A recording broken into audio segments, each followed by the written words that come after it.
Thank you, Mr. Chair.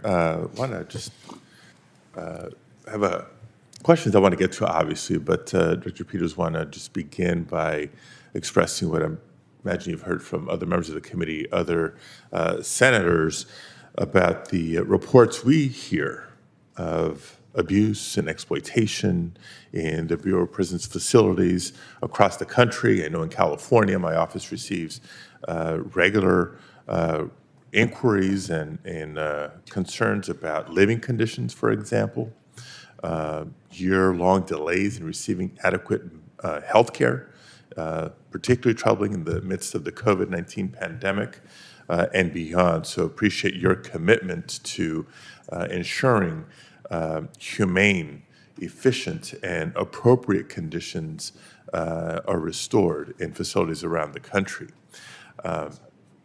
I'm going to ask you about staffing here in a second, but on the point of facilities, give one example why it is of concern to me. Fresno County in California has, during the summer, average temperatures of 93 to 97 degrees. And periodic triple-digit temperatures and beyond are not uncommon. Yet we received reports from FCI Mendota, which is in Fresno County, that it lacks adequate air conditioning.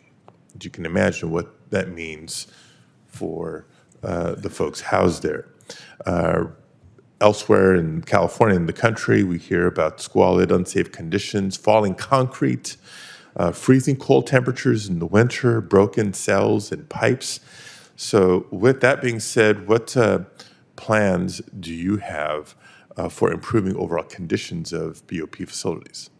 Thank you, Senator. So I do know that we have more than a $2 billion deficit in our infrastructure replacements for all of the things that you just listed, our HVACs, our roofs, other structural issues, and we get appropriated about $95 million each budget cycle. So we are constantly prioritizing and reprioritizing which one of those issues needs to be addressed first. But I know that the Bureau has prioritized them in the life safety category, so we're managing those first and foremost out of the gate. But it's a significant issue at the Bureau. There's no doubt about it. Well, I appreciate your recognition of that and look forward to working with you to address that. My next question has not to do with facilities, but as I mentioned a minute ago, with staffing, because staffing is critical for ensuring the basic conditions that we expect at these facilities. I've heard of the BOP practice involving the push of civilian employees into duties usually performed by correctional officers. Very different category, requiring very different training and preparation.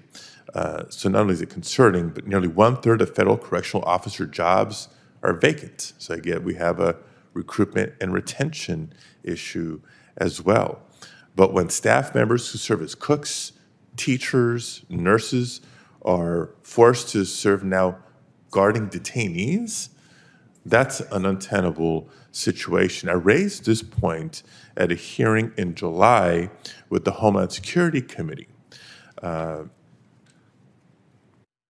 just to see what, number one, how prevalent is the practice? Number two, what's the plan for addressing it?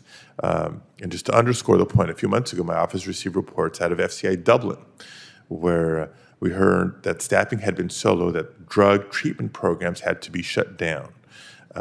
FCI Mendota, where detainee suicides are at high levels. So I can go on and on with examples.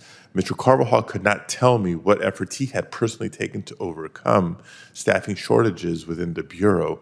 And so now I ask you, can you detail any plans or prioritization you have to addressing these staffing shortages?